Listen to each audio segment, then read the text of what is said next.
Hi there.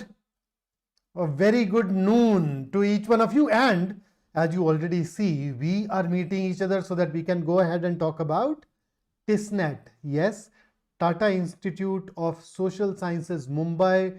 The exam is approaching. You have a little more than 1 month to go before the test starts. So I hope that you're preparing really well for it. And if you have any questions, any concerns, any issues about TISS, please make sure that you drop it in the comment box down below so that I can help you with that. Right? So my name is Vikrant and you are on BYJU'S Exam Prep YouTube channel dedicated to the success of MBA aspirants. So we keep on bringing in a lot of sessions for you so that your journey towards getting into your dream B school becomes easier, becomes smoother. And that is exactly the idea behind this particular session as well. So, oh, aspirant. I like that, straight up, just aspirant, because that's my identity. Fantastic, man, fantastic. So, I am a teacher. I've been teaching for 21 years now, and I think just like aspirant, I should also go ahead and adopt that name. So shall we start?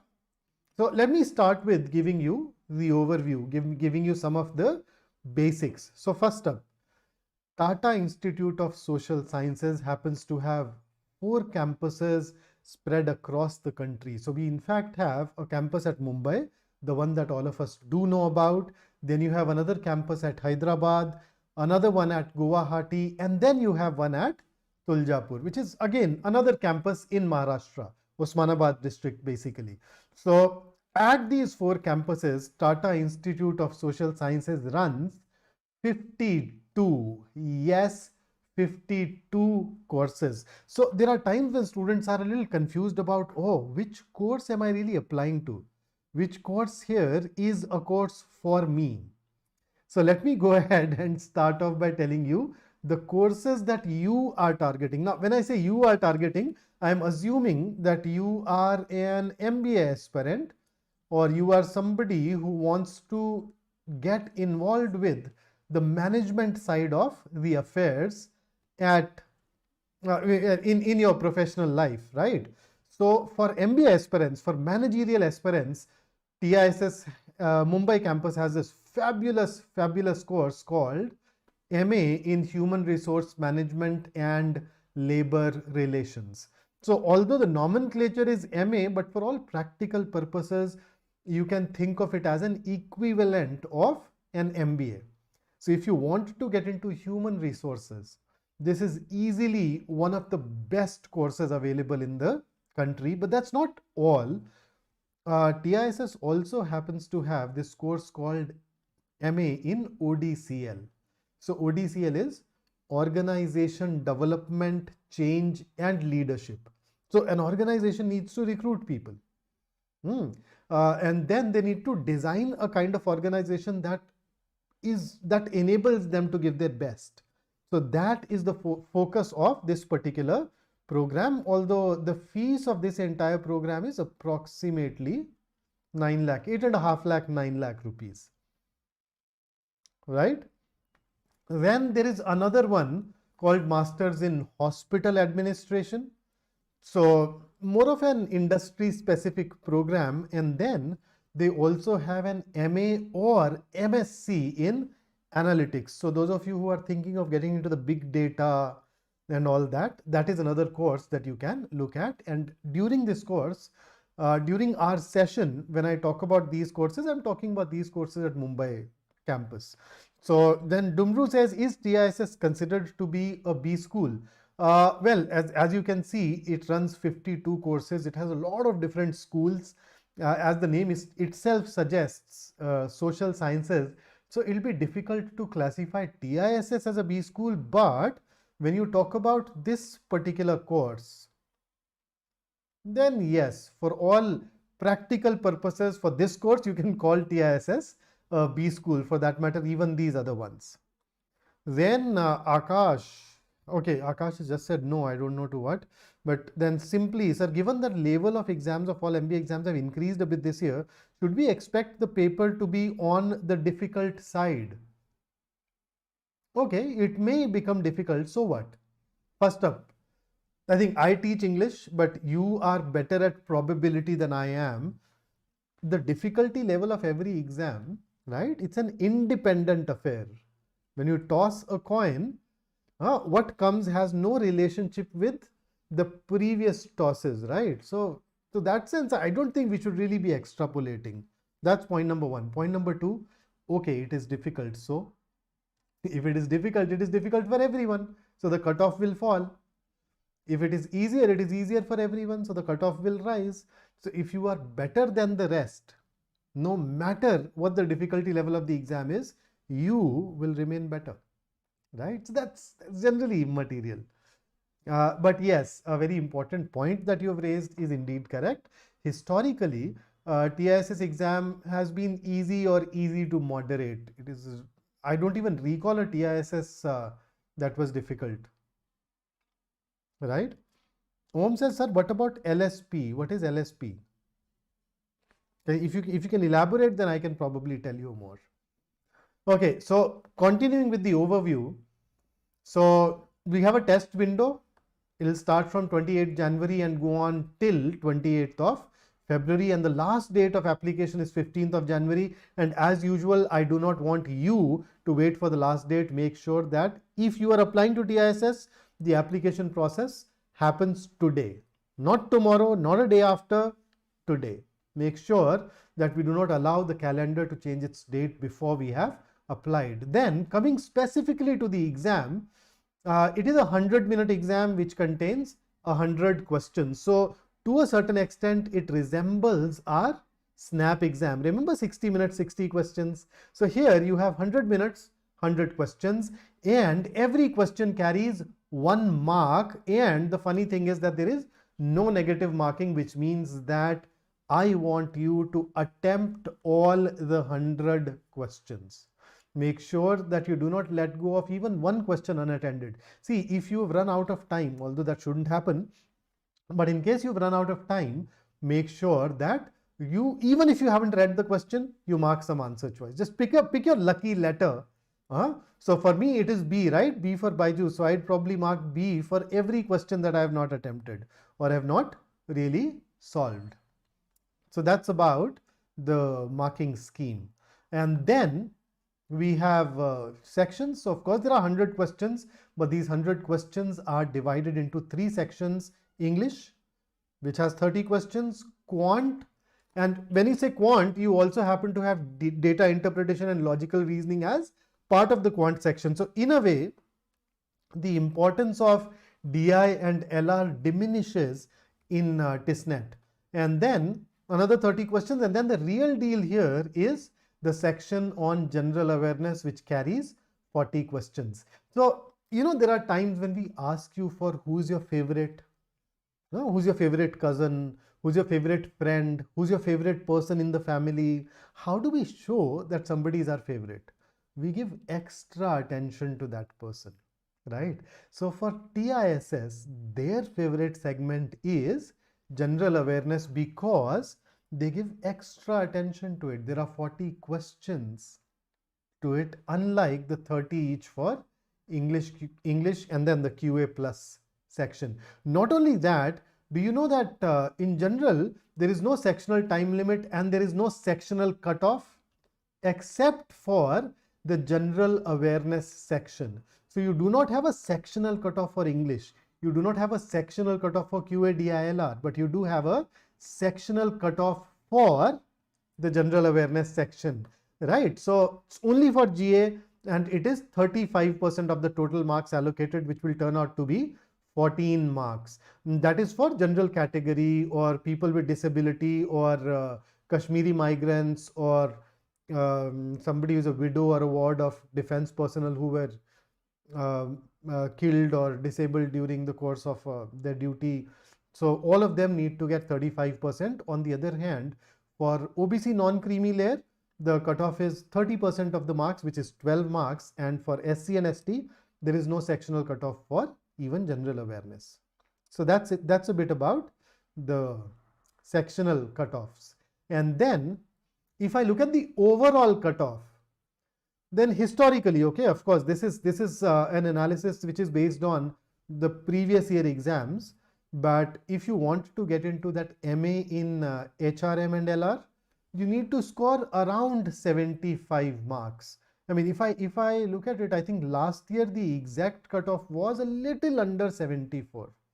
Say 74, but to be on the safe side, I'm thinking of it as 75. MSc Analytics, the overall cutoff was 74. Then for MA in Organization Development, Change and Leadership, the cutoff was 70. And for Hospital Administration, the cutoff last year was 66. Right? Oh, Om, this is a course that I'd actually have to go ahead and check, figure out greater details on. I'll just make a note of it. And maybe I can get back to you on this later.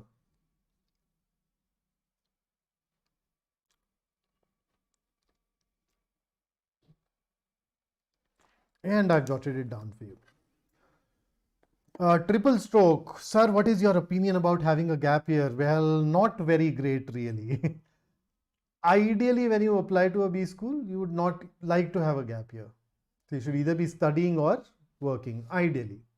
But of course, there are situations. Right? So, Saurav, I definitely remember the cutoff last year. Okay. So it was 73.86 for MA in HRM. It was 73 point something for MSc in Analytics, going by the official documents. So now if the exam becomes tougher, of course these cutoffs are going to fall. If it becomes easier further, although I think that's unlikely, they may increase a bit. Okay. So now let us talk about the English section. So your English section can basically be broken into 4 components. And the 4 components are RC, grammar, vocabulary, and then from VA, the solitary representative is parajumbles. So that's what we typically get in the exam. So you basically have around 10 questions from reading comprehension and another 20 from grammar, vocabulary and parajumbles. Now these 10 questions of RC are mostly easy, with maybe a couple of questions being moderate, but mostly easy. Passages are very readable. Some of the questions are direct, fact-based, specific detail questions. So you typically have one question which is a main idea question, or maybe 1 or 2 questions which are comprehension based or inferential questions, but even they are not usually very challenging. On the other hand, when we talk about grammar, and you've already prepared a lot for RC when you prepared for the CAT or the ZAT, in case you haven't done that, then of course you can start working on that right now. But when it comes to grammar, we have historically seen basically 2 question types. So you get fill in the blank questions where they give you a sentence with 1 or 2 blanks. And the kind of word that you need to put in there could be connected, could be related to grammar. So they ask you a lot of questions based on prepositions, quite a few questions that are based on conjunctions, some questions that are based on tenses. That's historically been the trend. And then, of course, as usual, you also get these error identification questions. So typically in error identification questions, they give you a sentence. Then they give you 4 options. One of them is usually no error, and the other 3 pick up a part of that sentence. So if any of those parts happens to have an error, you mark that part as your answer. So here is a sample question for you. What do you think? What's your answer for this particular question? No, we do not really have a dedicated crash course sort of a thing happening for TISSNET at this juncture. But you definitely find a lot of practice material, mock tests, etc., which are available and accessible to our students. Jai Suman, I think typically, I think when you want material, my normal answer will be BYJU'S Exam Prep. Yeah, we have everything, right? We are a one-stop shop. But otherwise, since we are talking about RC, we talked about RC. If you Google, you'd find some RC passages for practice somewhere or the other. Or similarly for grammar, if you still have your grammar books lying around from your school days, you can perhaps pick those up and work with those, or buy any of those others. So for example, when I was in school, my teacher took me through Wren and Martin. So maybe you can pick that up and work. Okay. So for RC, it's just about passages. Go online, look, and you'd find some practice passages or the others. Most of them will usually have a higher difficulty level. So I've seen these 1000 RC passages, that PDF available, or a lot of material for CAT and ZAT. They're usually more difficult than what you get in TISSNET though. Right? So what's your answer? Okay, so Om is the only one who's given us the answer, and that's the correct one. The answer is indeed C. Every adult and child knows that success is as much about belief and hard work as it is about skill. So remember, parallelism or parallel construction, that is the topic which enables you to arrive at an answer here. Or here is another one, this time around on prepositions. What's your answer for this one? Sorry, Delhi, winters, pollution, and it is giving me a bit of a difficulty. But this session is aimed at removing your difficulties, and if you're enjoying it so far, don't forget to hit the like button, and if you're already subscribed, wonderful. You are family. In case you are new here, don't forget to hit that subscribe button so that you meet me and the rest of our team by design, not by accident. Okay, so Muskan says it should be A.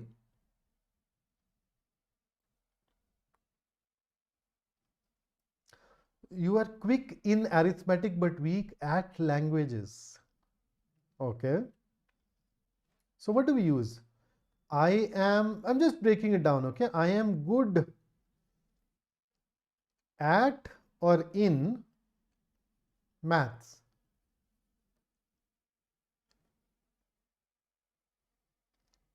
What do you say? I'm good at math, I'm good in maths. And then think of it. I am good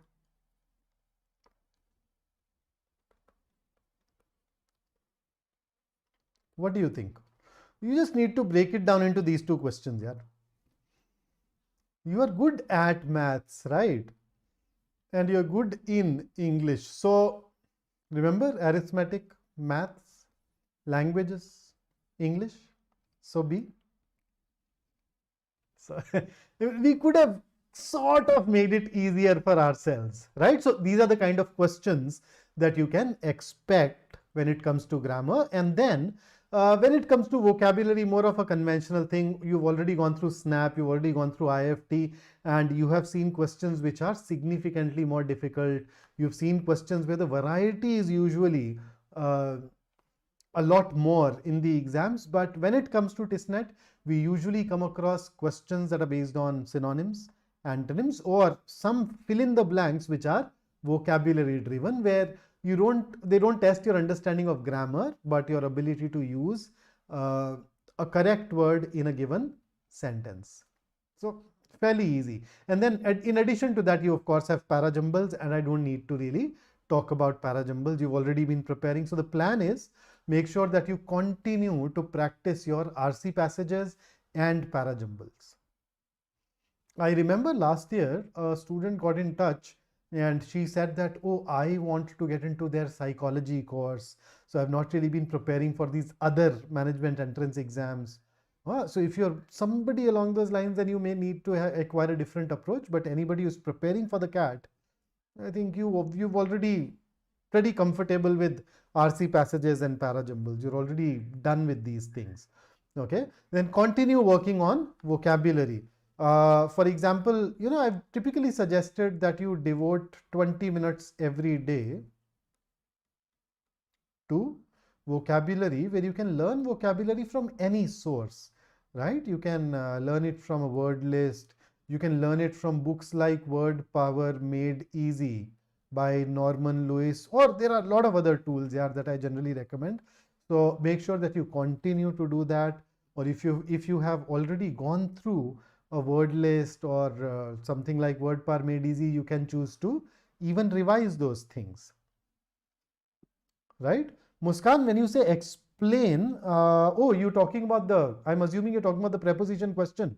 Yeah, prepositions do not really require explanations. Prepositions don't really have a logic to it. So, certain verbs, certain adjectives, certain nouns are followed by some prepositions. Why that preposition is usually immaterial. Okay, in most of the cases, they're just followed by some preposition and we are supposed to know that preposition. So there is not much of an explanation there where I can go ahead and give you a detail. Megha, the exam will happen from 28th of January to 28th of February. So we know the test window. That is why we have this session, 30-day strategy. Although you have 32 days or more. Okay, so continue working on vocabulary and please revise grammar. Within grammar, you essentially need to go through, there are 8 parts of speech, okay? So go through all the parts of speech. If you want to, you can skip interjections. Additionally, go through subject-verb agreement and parallel construction, or as we simply call it, parallelism, right? So on the whole, I'd say that you'd be devoting around 15 to 20 minutes to passages and parajumbles every day, around 20 odd minutes to vocabulary.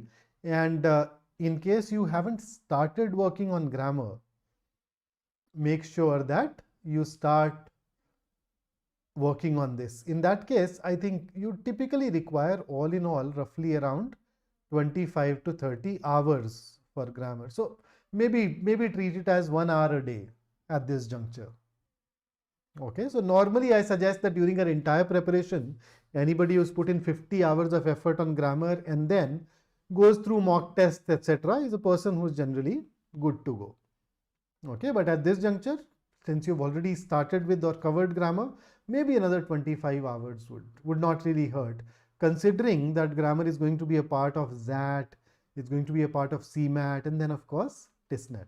Then moving over to the next part, the QA section, which basically does not have just QA, it also happens to have data interpretation and logical reasoning.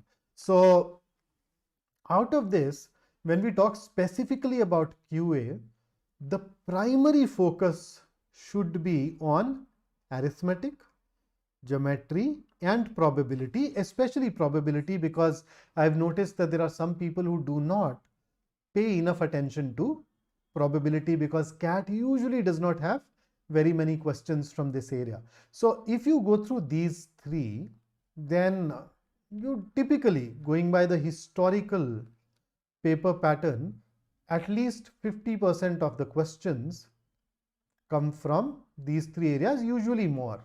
I'd in fact say that most of the years you typically get around 60% questions from this particular area. So are there questions from other areas? Yes, of course. It is not an exhaustive list. So you do get questions from number system, especially questions that are based on remainders, questions that use your divisibility rules. You also get questions from statistics, things like mean, mode, median, etc. A bit of modern maths. All those things are still a part, but these 3 usually constitute more than half of the quant questions in the exam. And then you have your data interpretation. So typically you get around 6 questions from data interpretation, and usually they'll give you a pie chart or a bar graph or a table. The norm is that this segment is calculation heavy, calculation intensive, but the options are not closed. So if you're good at calculations and you're good at approximations, this is an area that can prove to be a scoring area for you, right? Then you have within logical reasoning, you have questions based on series, clocks and calendars, Venn diagrams and syllogisms, a bit of set theory thrown in. Occasionally these statement conclusion questions, questions on directions, questions on blood relations. Remember all those, your conventional logical reasoning, where the difficulty level once again is easy to moderate. And what do? I've already taken care of the areas in Quant. So make sure that you revise them and practice questions based on those areas. And within DI and LR, I reckon it is more of practice. So practice puzzles, practice a bit of coding, decoding, along with going through questions or question varieties that I have listed on the screen for you. Okay. So Sonali saying I have 2 years of gap. So Sonali, when it comes to TISS, I have seen TISS being more accepting of gap year. In fact, I remember years and years ago, I taught a student who was primarily preparing for UPSC. Unfortunately, she could not convert UPSC, could not get a great rank.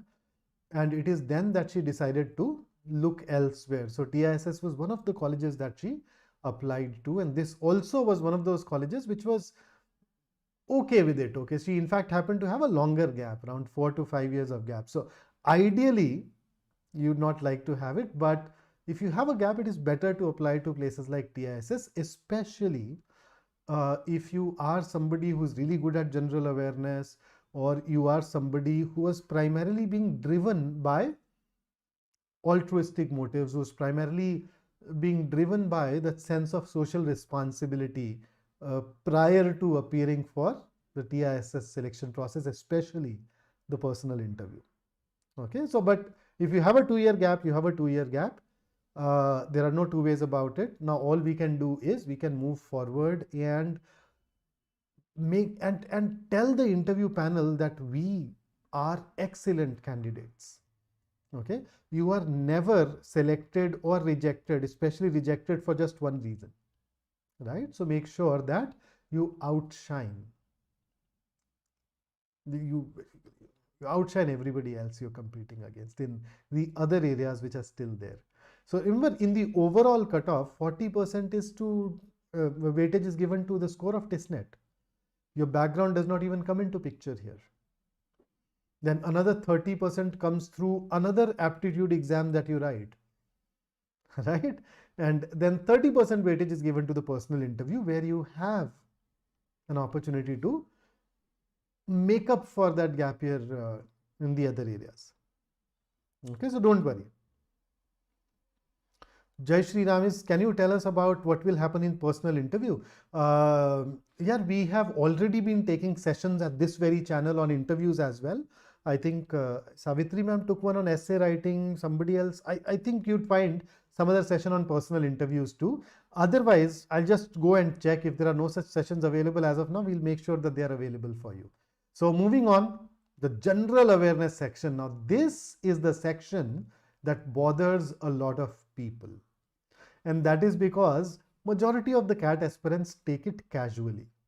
They may not go through their newspapers very regularly, or they may not keep up to date with what is happening in the world around them. And therefore, this becomes a bit of a challenge. So even a cutoff of 35%, I mean, that's basically pass marks, right? 33% is pass marks normally in our country. So 35% is just about there. Even that appears challenging to a lot of people. So going by TISSNET, these are the things that they usually ask you questions from. That's broadly speaking the syllabus. So we can divide the general awareness section into 2 segments. And the 2 segments are, you get static GK and you get dynamic GK. So static GK is GK that does not change. For instance, when I talk about geography, for instance, if I talk about the first person to do something, and then dynamic GK is what you and I would typically call current affairs. So usually it's an even split, but there have been years when the exam has been heavier on current affairs. So that should be your primary focus because it's a finite area. and you can read up a lot, you can actually cover all the issues that happened throughout 22, right? So within static GK, if I look at it, we are asked questions along these lines. So we've had questions on World Heritage Sites, national parks, dams, etc., books and authors, painters, festivals, folk art forms, artists, their link with certain states, international agencies, banks, sports and scientific terms, social activists. We have these different days, right? World Literacy Day or Polio Eradication Day, whatever. All these different days, and they can ask you questions along those lines. And then we have dynamic GK or current affairs, where typically you get questions asked from these mergers and acquisitions, so awards and honors, right? A lot of sports related awards, Nobel prizes, these are the kind of things which are important. Any significant personalities that we have lost to time during the last year, they can ask us about those individuals. Appointments to significant organizations and bodies, then questions based on sports and other international events, those kind of things. Madhuri, we do have batches that help you for TISSNET and CMAT, but at this juncture, I don't think we have a dedicated free batch for those sections. However, this YouTube channel gives you a lot of information and a lot of free sessions. So you can definitely watch those, and I'm sure you'll benefit greatly.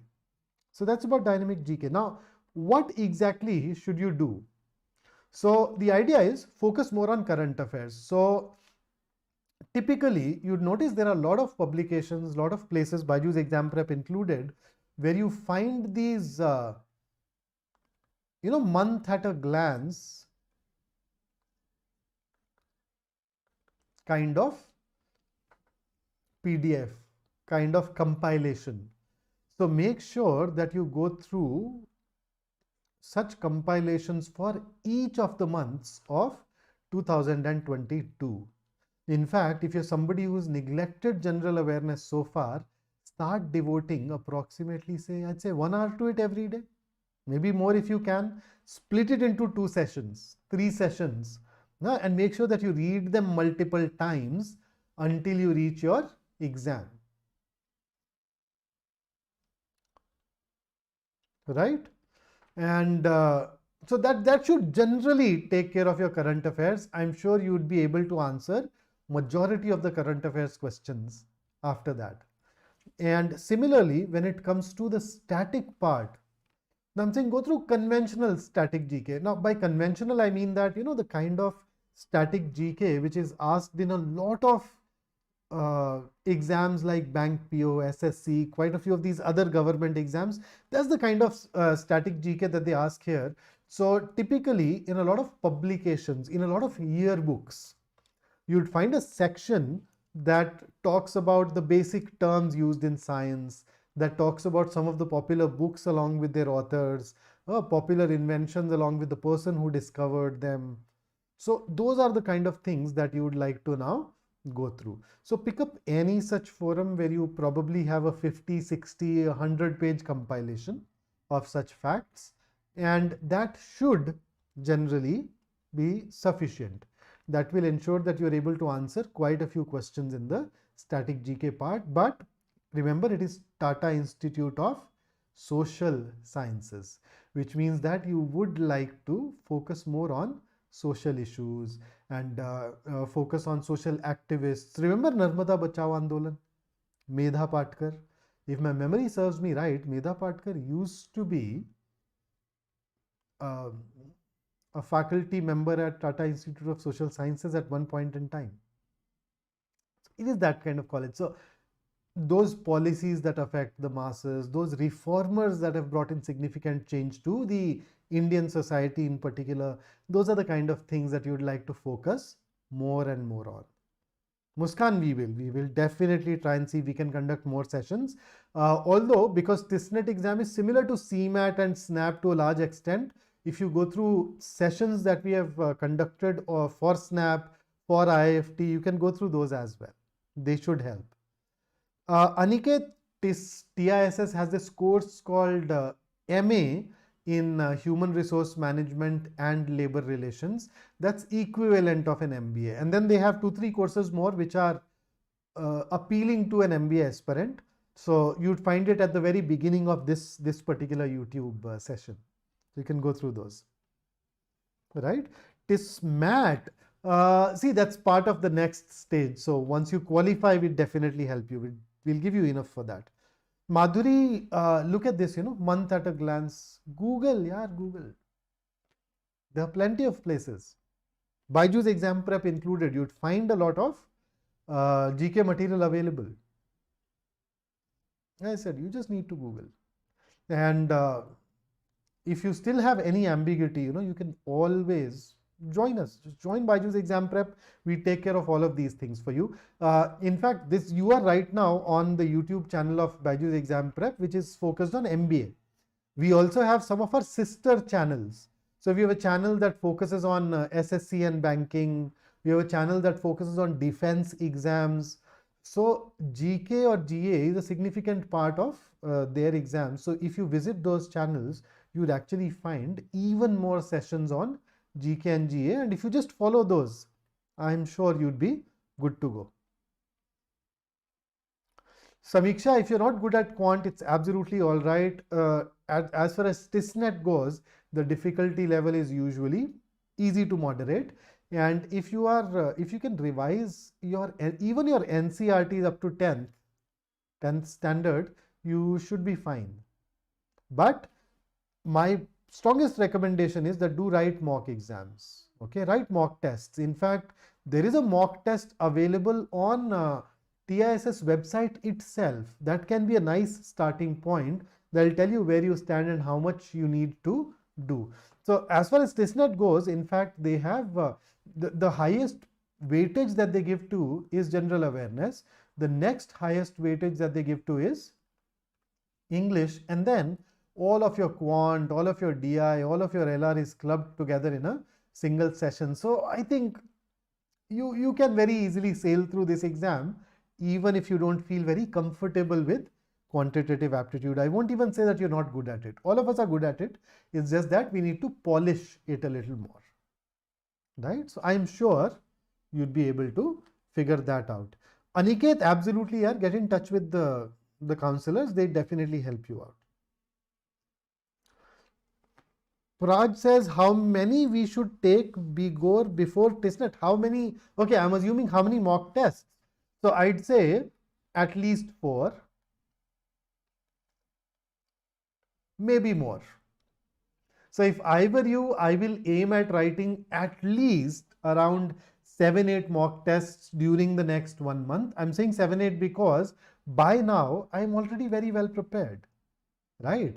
So I just need to practice more and more. And what can be better than practicing from mock tests, where you are tested thoroughly and then you analyze your performance, you figure out areas where you require further improvement, and then go ahead and work. But at least 4, at least 1 every week, if not more. Okay, so that's it from me today. Here is a thought that I want to share with you. You have brains in your head, you have feet in your shoes, you can steer yourself any direction you choose. So you can choose to sit and prepare and work hard for general awareness, for grammar, for vocab, and I'm sure that will help you tremendously in this exam. And at 1 p.m. Saral sir will be taking you through some of those important questions for XAT when it comes to quantitative aptitude. And then we have this series going on. It's called Last Leg to XAT. So every day at 7 p.m. You'll find a session happening. In fact, today Srinivas sir is taking us through questions based on data interpretation in that as a part of that series, where we conduct 12 sessions helping you revise majority of the syllabus, apart from some of these other sessions where we dive deeper into some aspect or the other of the exam. So make sure that you don't forget to tune in at 1 for Quant and 7 for data interpretation, specifically for XAT. Additionally, we have more than 70 mocks, out of which 50 happen to be, or at least 50 are non-CAT mock tests. You can go ahead and buy that, and that will suddenly give you access to significantly more mocks. So you can of course go through all the mocks which are similar to TISSNET as well. So when I talk about SNAP, when I specifically talk about CMAT, Maharashtra CET, etc., they're pretty close when it comes to the difficulty level and the composition of various areas. Besides, if you know anybody who's preparing for CAT 23, make sure that you let them know of us. And we are wherever you are. So make sure that you follow us on all of these platforms, especially be a part of a Telegram group where you can have direct access to our team. So if you have any question, any issue, any concern, you can just go there and drop that question off. If you want somebody from the team to weigh in, just tag us there. So that's it from me today. I look forward to meeting you once again in another session very, very soon. Before you leave, don't forget to hit the like button. And if you're not subscribed to us yet, do subscribe. So until I see you next, stay safe, stay focused, stay in touch. Take care.